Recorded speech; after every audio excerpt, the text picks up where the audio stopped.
Welcome back, everybody, to the GSMC Hoops and Heels Women's Sports Podcast, brought to you by the GSMC Sports Network. We just got done talking about the U.S. Women's Olympic trials, and now we're moving to our last segment of today's show, where we talk about the U.S. diving Olympic trials. So let's just go ahead and dive in. No pun intended. Someone please laugh at that. I feel like that was took a lot of creative energy out of my brain. Anyway, so the trials took place from the 16th to the 23rd, and we recapped the first 2 days last week, so we were taking off where we left. There were no events on Wednesday, June 19th, so if it seems like the day 1, day 2, day 3, etc. don't match up, that would be why. Okay, so let's start with Thursday, June 20th. There was the women's 3-meter preliminary.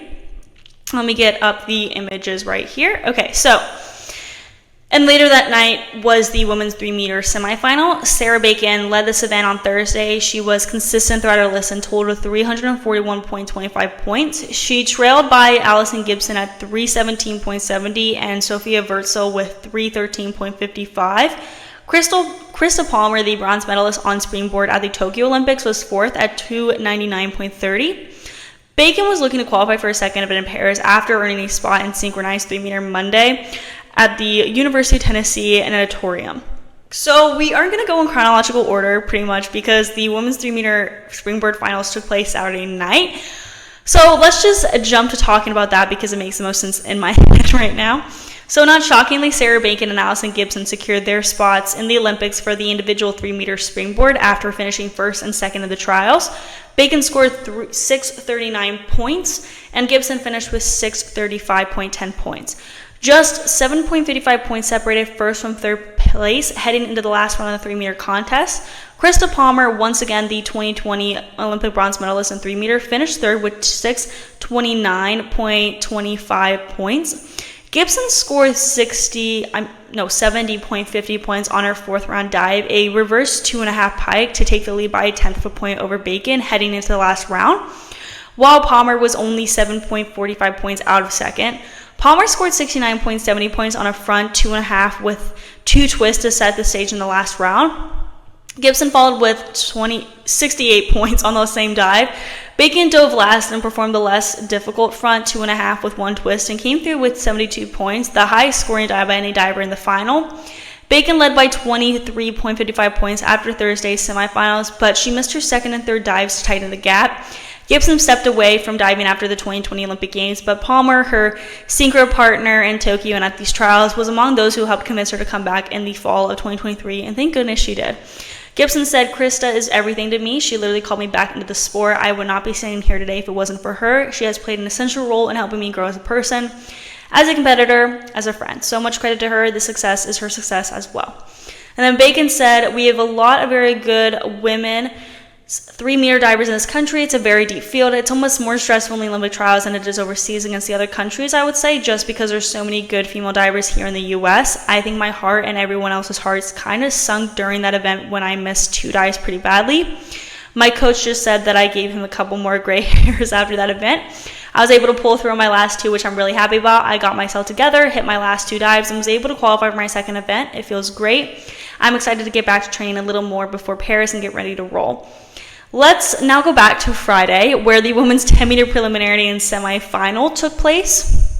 Delaney Snell led on the women's 10-meter springboard. Snell was looking to add a second event in her schedule in Paris after qualifying in the synchronized 10-meter with Jess Parado. A silver medalist with Parado at the Tokyo Games, Snell scored 325.95 points in the individual event to lead Darren Wright by 18.10 heading into the Sunday final.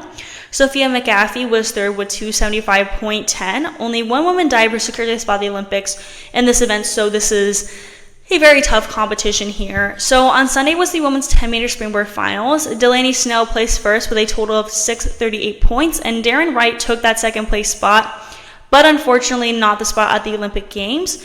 She had a total of 596.35 points, so Snell was very much a clear winner. And third was Sophia McAfee at 581.70 points.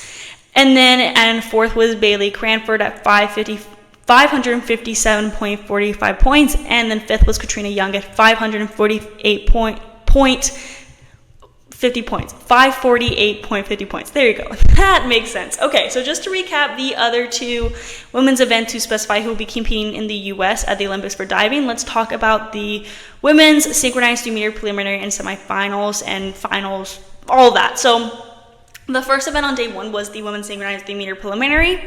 And first was Cassidy Cook with Sarah Bacon, and second was Alison Gibson and Krista Palmer, and third was Kendall Knight with Samantha Pickens, and fourth was Lily White with Bailey Sturgill, and fifth was Ain Fowler with Caroline Schulte, and lastly, sixth was Ella Rowley with Avery Geis. Finals took place at night, and Cassidy Cook at 29 years old and Sarah Bacon at 27 years old secured their spot in the Olympics. The duo totaled 629.82 points over 5 preliminary dives and 5 final dives. The duo closed out the finals with 70.20 points on their last dive, a front 2.5 somersaults with 1 twist. When they hit the water, they literally knew they had clinched a spot on the team. They prevailed by 30.33 points over Alison Gibson and Krista Palmer.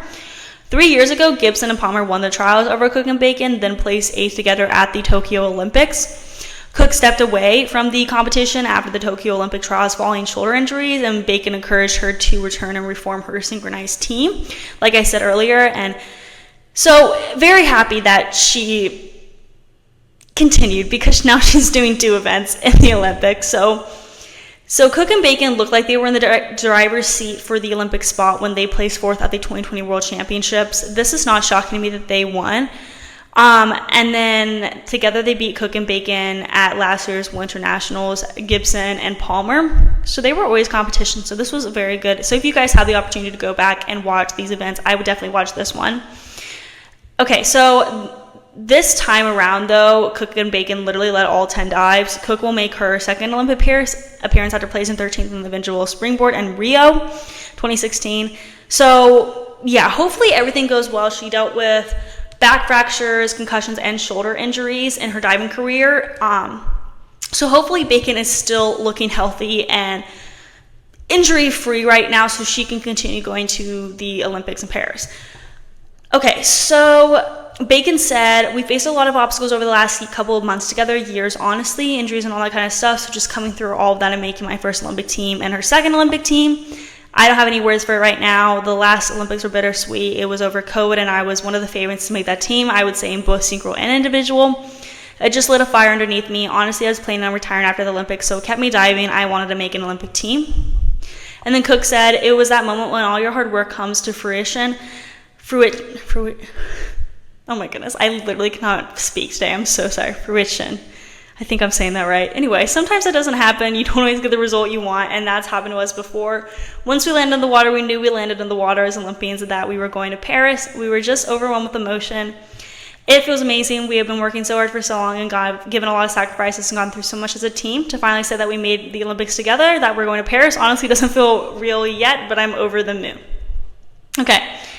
So on the second day, we had the women's synchronized 10-meter preliminary, and later that night was the finals. In the preliminaries, Delaney Snell and Jessica Parado started out strong, getting that first place spot. And second was Gabriella Filson and Bailey Sturgill. Third was Emily Moore and Kaylee Bishop. Lastly, fourth was Katarina Hoffman and Abigail Napton. That night was the finals, and there Delaney Snell and Jessica Parado secured their spot in the Olympic Games. The pair won the trials by more than 100 points. They were the silver medalists at the Tokyo 2020 Olympics, and it will be Parado's third Olympic Games and Snell's second. They finished with a total of 607.14 points, and second place was Gabriella Filson and Bailey Sturgill with 494.13 points, so clearly there was like a huge lead right there. Third was Emily Moore and Kaylee Bishop with 477.39 points. And lastly, fourth was Katarina Hoffman and Abigail Napton with 458.43 points. Yeah, so based on the total scores, Snell and Parado were clear winners. I'm happy to see that there's going to be, how do you say this? Like, by making sense? Oh my goodness, this is hard to say. I'm happy to see that there's going to be people on the diving team that are doing more than 2 events because like they were favorites going in. I felt like Snell was a favorite going in and Bacon was a favorite going in, and seeing that they're doing 2 events and both events that they were favorites in is really awesome. I think it shows how strong the U.S. Olympic team is in diving especially, so yeah, it will definitely be very exciting. Okay, so that concludes our last segment. Thank you guys for tuning into the GSMC Hoops and Heels Women's Sports Podcast presented to you by the GSMC Sports Network. Your support means a lot to us, so please remember to subscribe to the show and leave a positive review. It really does make a difference. We also invite you to follow us on Facebook, Twitter, TikTok, and Instagram for more content and updates. Thank you guys once again, and have a wonderful day.